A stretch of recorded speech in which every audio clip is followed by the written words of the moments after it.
Bon, je sèche mes larmes. Je termine épisode 8 et 9. Là, je termine épisode 9 il y a quelques minutes. Je sèche mes larmes parce que bien évidemment, j'ai pleuré. Je ne pouvais pas faire autrement. Je pense que si vous avez vu, si vous êtes là, étant donné qu'il y a marqué 100% spoilers, je vous invite à très vite quitter la vidéo si vous n'avez pas vu épisode 8 et 9, parce que là, ça va spoiler sauvagement. Vous savez pourquoi je pleure. Voilà, j'y reviendrai dans la vidéo. Alors, que dire Que dire Je vais pas trop m'arrêter sur l'épisode 8 pour me concentrer sur le 9, mais je vais commencer bien évidemment par le 8 parce qu'il y a pas mal de choses à dire aussi. Globalement, ce sont deux épisodes plus qu'excellents.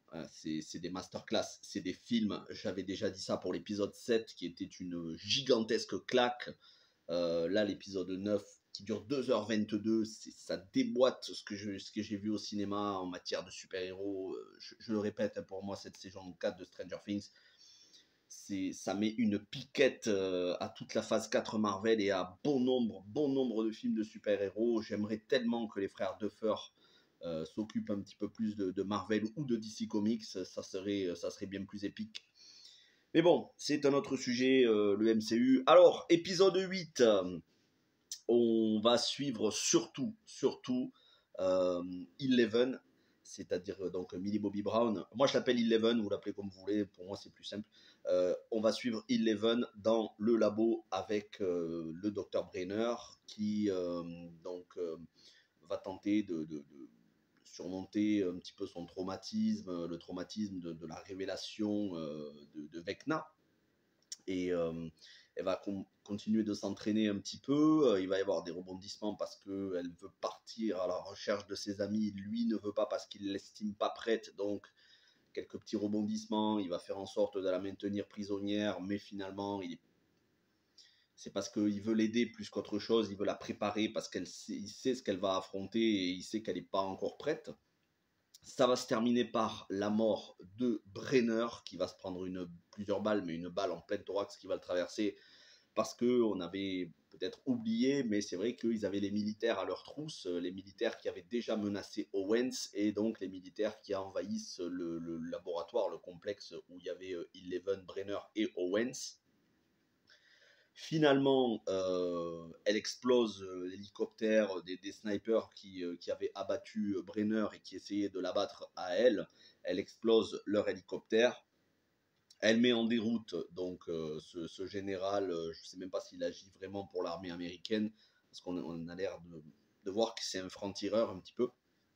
Bref, tout ça pour enfin que les équipes donc de Will, Mike, Jonathan et Argyle, alors Argyle il est excellent dans cet épisode, surtout dans l'épisode suivant avec le coup de la pizzeria est exceptionnel, tout ça pour enfin se faire rencontrer de nouveau avec Eleven et qu'ils soient réunis.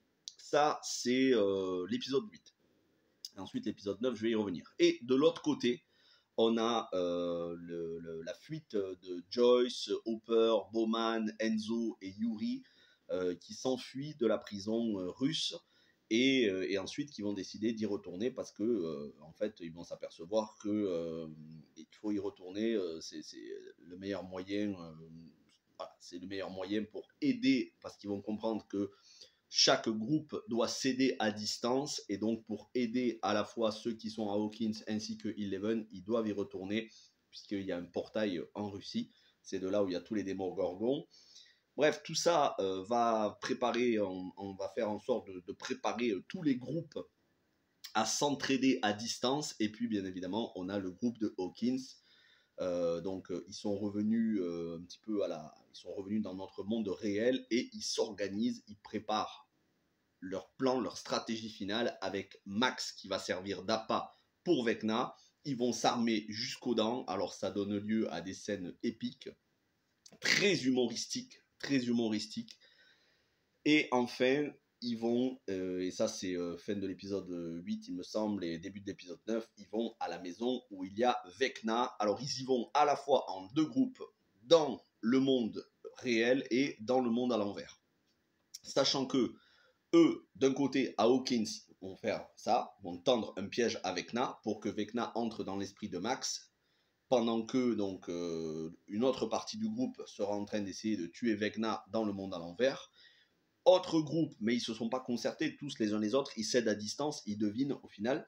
Autre groupe, donc celui de Eleven, Mike, Will, Jonathan, qui vont décider finalement de trouver un endroit où Eleven pourra les aider dans un bain d'eau et de sel. Donc ils vont aller dans une pizzeria. On sait que Argyle, Argyle ou le fumeur de bœuf, il est pizzaiolo, il travaille pour une pizzeria, il est livreur de pizza et il est pizzaiolo en même temps. Donc il va aller dans un des restaurants de la chaîne de pizza et ils vont finir par établir leur QG. Et le troisième groupe, donc Joyce Hooper en Russie, qui vont eux essayer d'exterminer tous les démogorgons pour pouvoir affaiblir avec l'esprit de ruche, pour pouvoir affaiblir Vecna et le monde à l'envers à distance.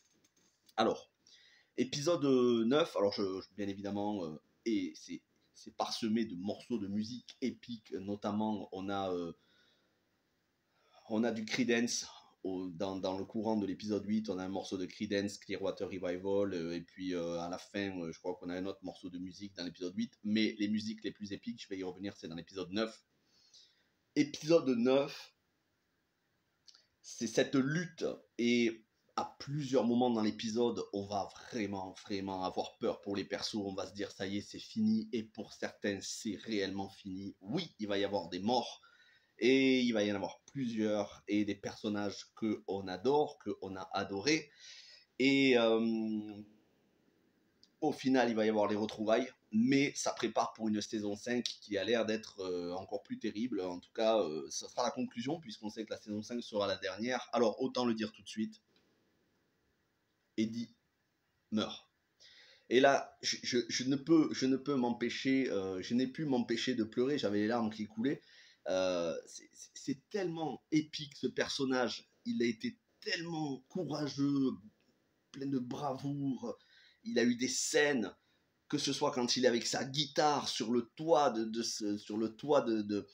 son mobil-home avec une guitare électrique en train de jouer du Metallica, Puppet Master, quoi. Master of Puppet, je crois, de Metallica, où il essaye d'attirer toutes les chauves-souris.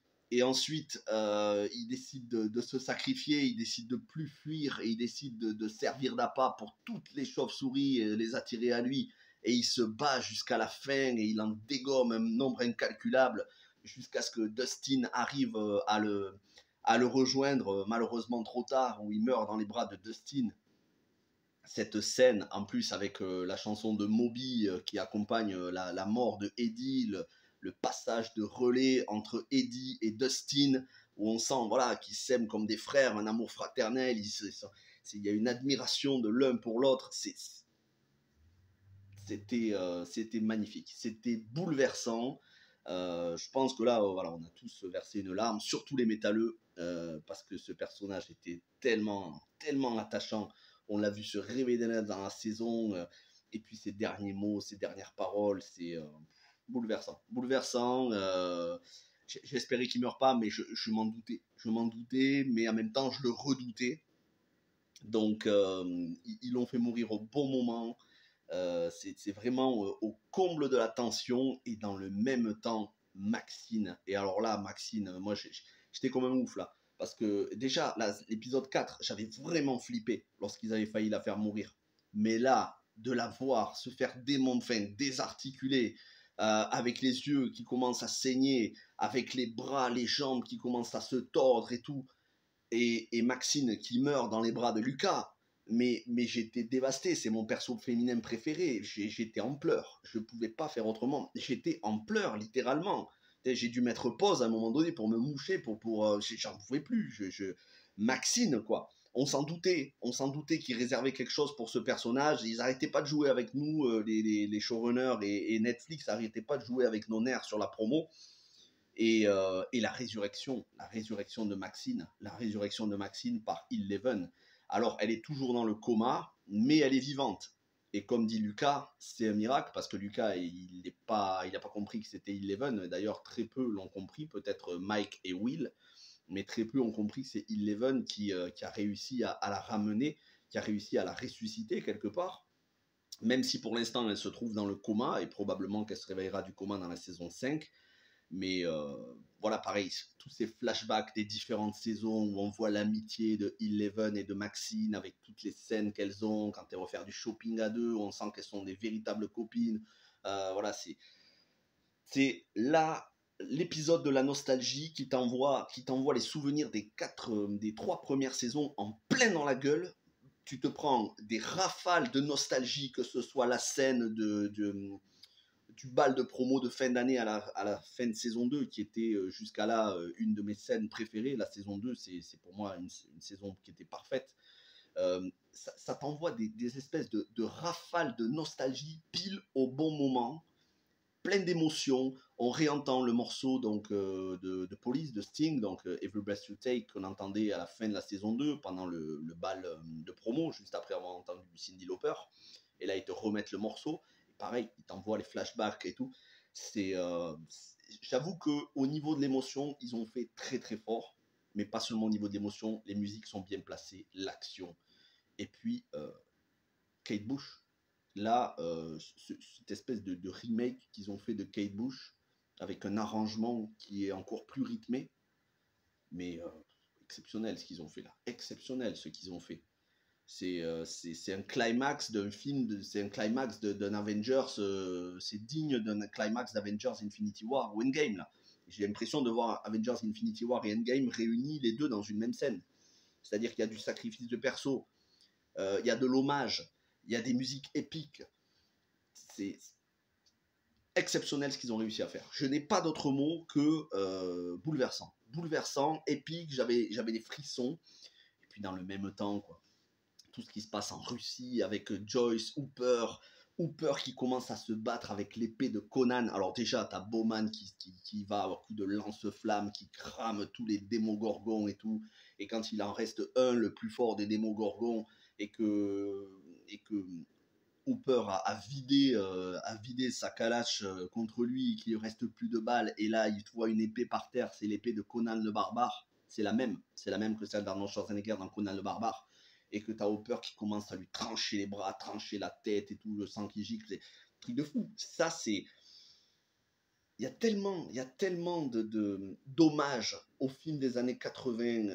À un moment donné, d'ailleurs, dans un épisode, je crois que c'est l'épisode 8, il y a un hommage où Eddie porte le masque de Michael Myers, donc de Halloween, pour aller pour passer incognito, pour pas qu'on le reconnaisse, enfin incognito, pour pas qu'on le reconnaisse.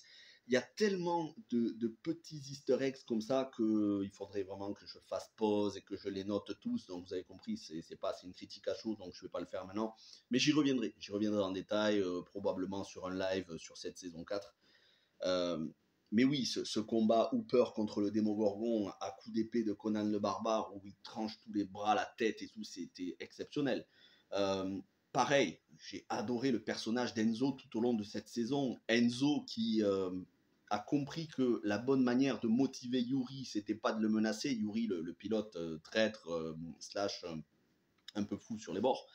Il a compris que la bonne manière de le motiver, c'était pas de le menacer, c'était de l'inspirer. Et il lui fait réfléchir, regarde le héros soviétique que tu étais avant, regarde, ces Américains sont venus pour essayer d'empêcher le monde de s'effondrer dans l'apocalypse et tout.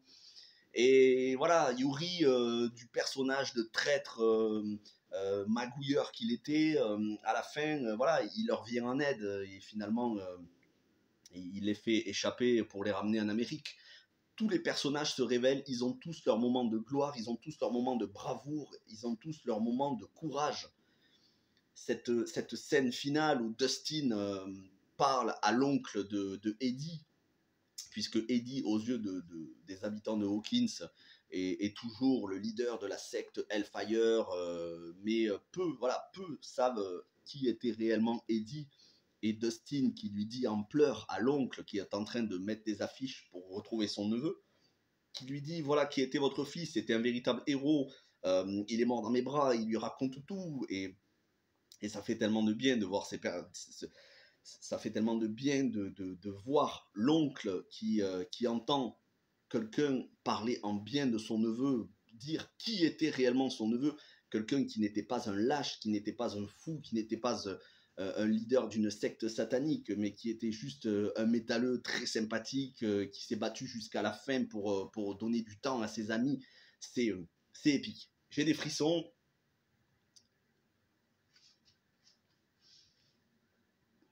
J'en ai encore la gorge nouée. C'était magnifique, c'était exceptionnel. J'ai eu très peur pour Steve, Nancy et Robin. Surtout Robin, je me suis attaché à ce personnage.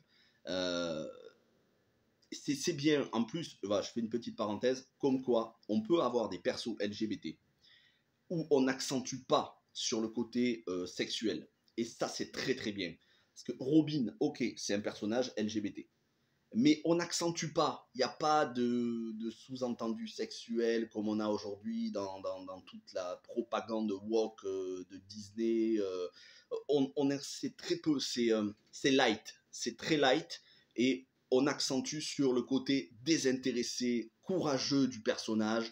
Après, ben oui, c'est un personnage LGBT, c'est une information, mais on n'accentue pas sur sa vie privée, sur la drague, et ça c'est très bien. C'est très bien qu'on n'en parle pas et qu'on mette l'accent sur le côté bravoure, sur le côté où elle est un petit peu maladroite, elle est un peu gauche, et puis c'est un personnage très attachant parce que Maya Hawke, mais je vous l'avais déjà dit dans les 7 premiers épisodes, Maya Hawke est une actrice excellente.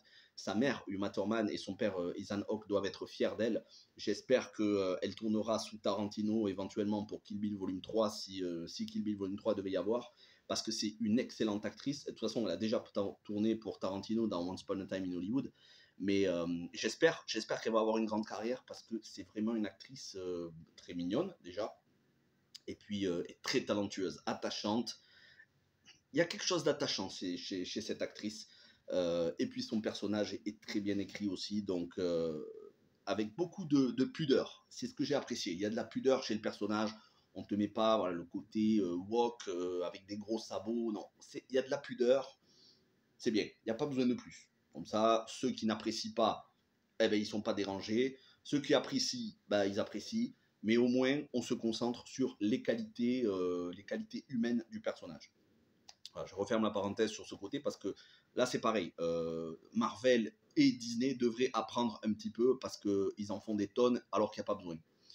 Bref, j'ai eu peur pour Robin parce que j'ai apprécié ce personnage depuis l'introduction de ce perso la saison précédente et j'ai eu vraiment peur qu'il la fasse mourir, mais heureusement c'est pas le cas. Mais à un moment donné, on craint pour tous les persos quand ils sont tous prisonniers de Vecna et des espèces de tentacules dans le monde à l'envers, qui sont tous étouffés, qui sont tous en train d'être asphyxiés et tout. On ne sait pas à un moment donné quel personnage va rester en vie ou pas. Euh, j'ai trouvé ça génial. J'ai trouvé ça génial que les showrunners arrivent à maintenir un suspense autant. C'est exceptionnel ce qu'ils ont fait, vraiment.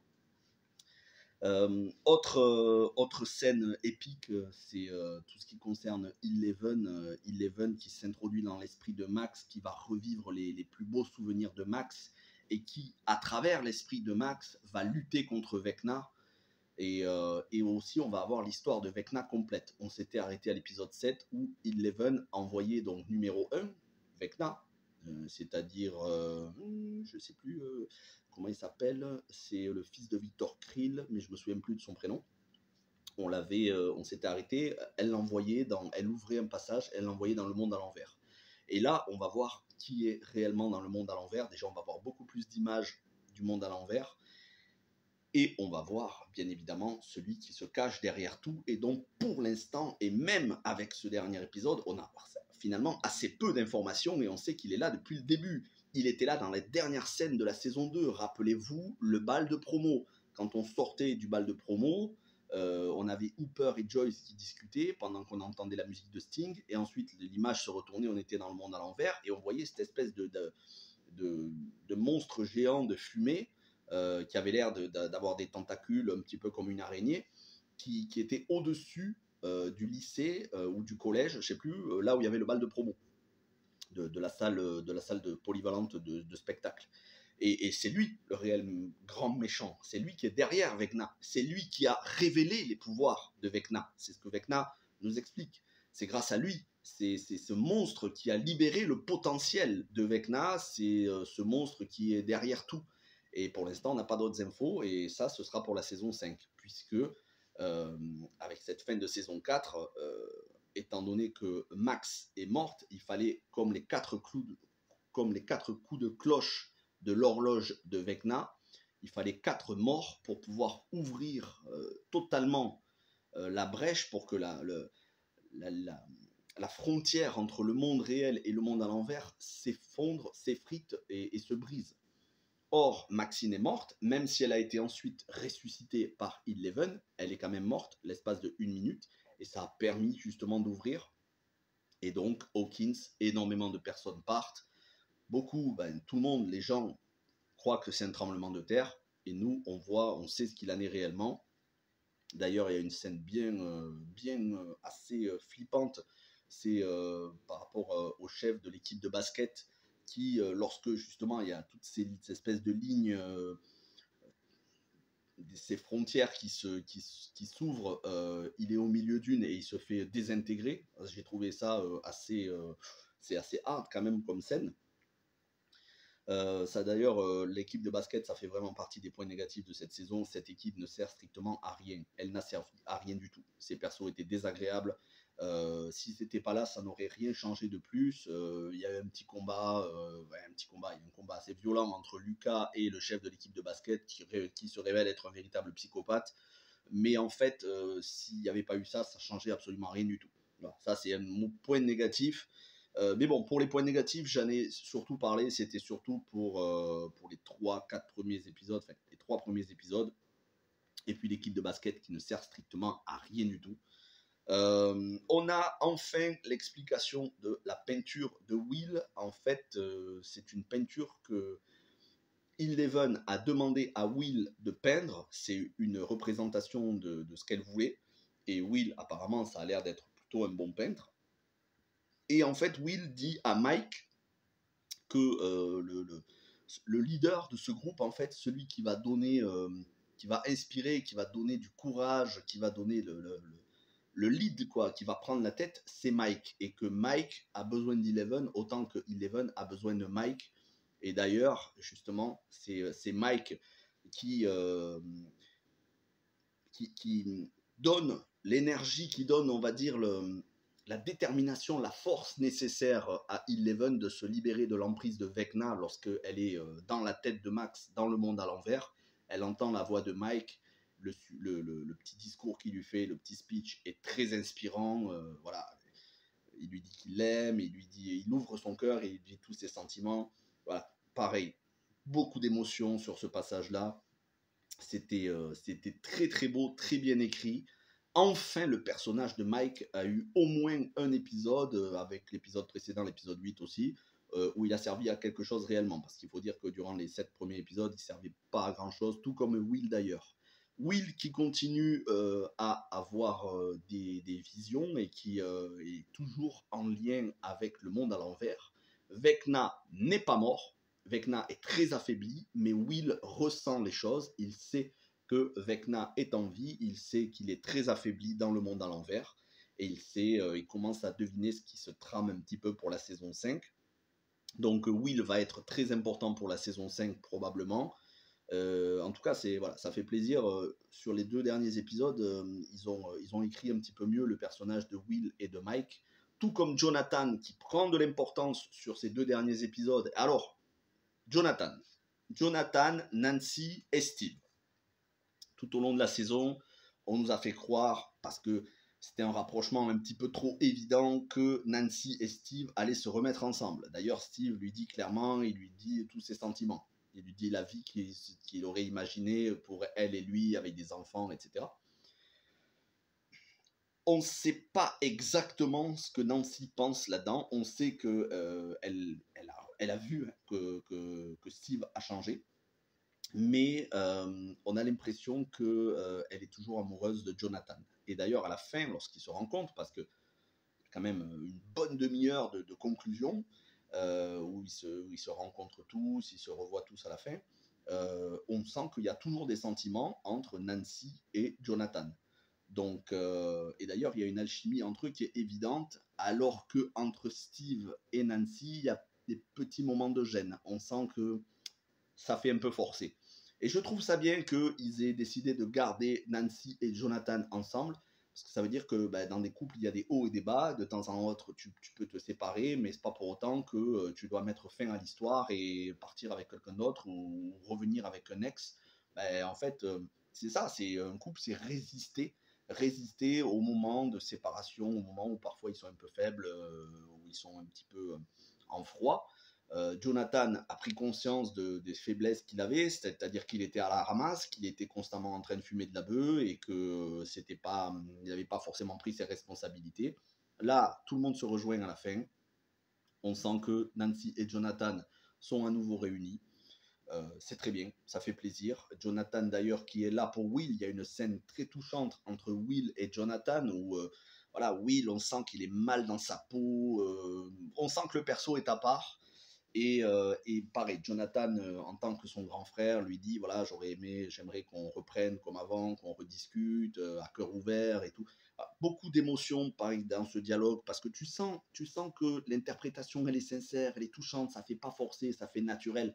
Ils jouent tous très bien, mais tous, sans exception. Il n'y en a aucun qui sont moyens. Là, ils sont tous au top de ce qu'ils ont donné en termes d'émotion. Je suis assez époustouflé du jeu d'acteurs, de tous ces acteurs qui, voilà, ils ont tout donné dans cet épisode, mais je pense juste que c'était pas un problème d'interprétation par rapport aux autres épisodes où ils étaient mis un peu en retrait, où ils étaient moins intéressants. C'était tout simplement un problème d'écriture. Ils étaient trop mis en retrait parce qu'il y a beaucoup de persos, il faut dire. Et donc, mais bon, c'est pas très grave. Au final, ça reste c'est excellentissime ce qu'ils ont fait sur cette saison. C'est vrai que ça aurait pu être encore un petit peu meilleur. Bon, pas grave. Bref, ça se termine donc avec cette vision qu'ils ont de Hawkins qui est en feu avec ces lignes, on va dire, ces frontières entre le monde à l'envers et la réalité qui se sont effondrées. On sent d'ailleurs avec la musique, il y a une accélération du thème de Stranger Things qui fait qu'on sent que voilà, la menace finale est là. Tout est posé pour la menace finale. Eleven qui retrouve Hopper.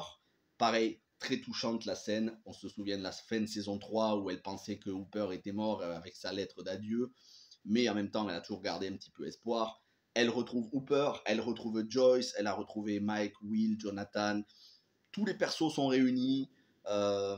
Steve, pour l'instant, il est toujours tout seul, forcément, puisque Nancy s'est remis avec Jonathan. Lui, qui à la base était amoureux de Robin, bon, il peut pas, puisqu'elle est lesbienne, donc forcément, lui, il est tout seul. Dustin, qui donc va donner un petit peu de baume au cœur de l'oncle de Eddie. Lucas et Angela, sa petite sœur, je crois que c'est Angela, qui d'ailleurs est très très bien dans ces deux épisodes. Elle s'avère plus touchante que d'habitude, parce que c'est vrai que d'habitude c'est une peste, et là elle est vraiment excellente. Qui sont au chevet de Max. Pour la prochaine saison, honnêtement, je ne sais pas du tout ce qui va se passer. J'ai pas encore réfléchi, j'ai pas encore fait de théorie. Je suis certain qu'on va revoir Max sortir du coma et qu'elle va avoir de l'importance. J'espère juste qu'elle ne mourra pas pour de vrai pour la prochaine saison, et j'espère qu'on aura tous nos personnages qu'on a aimés et qui vont rester en vie. Parce que là, c'est vrai que cette saison a été assez traumatisante pour les personnages, je trouve.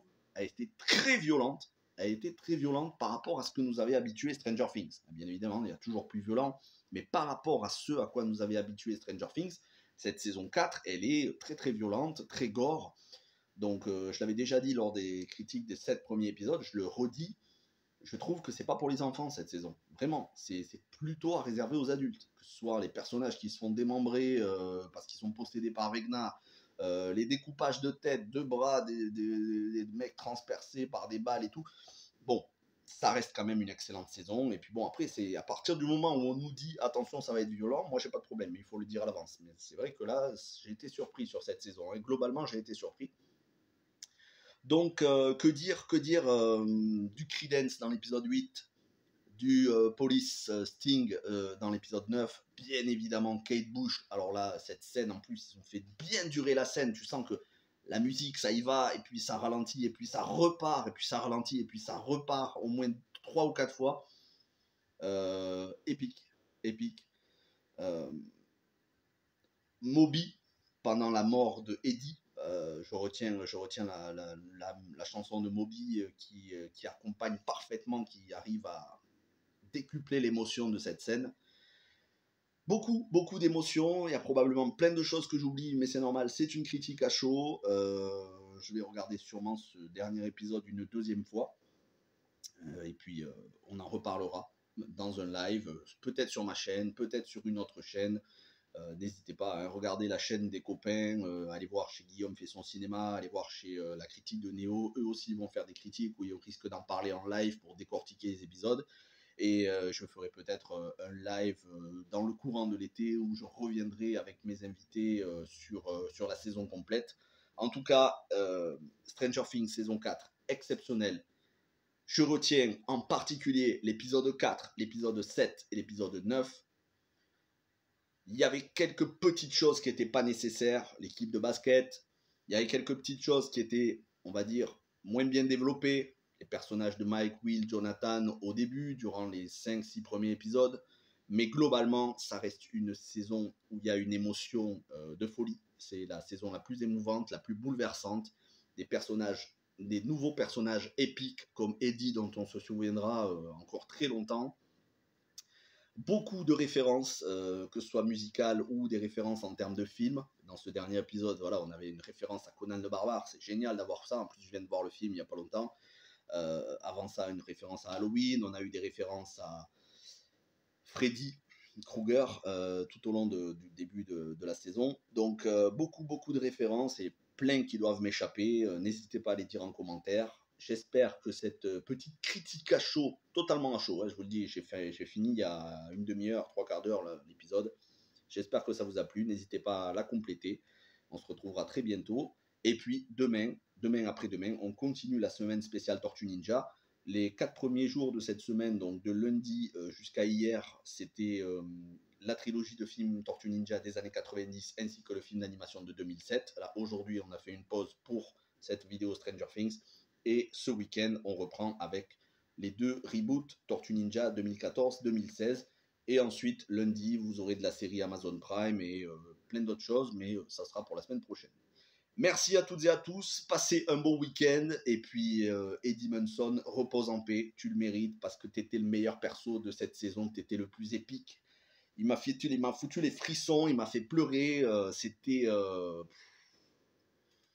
Eddie Munson avec sa guitare électrique, avec son bouclier, en train de zigouiller des tas de chauves-souris, en train de se faire dévorer en même temps, et qui meurt dans les bras de Eddie, c'est épique, épique.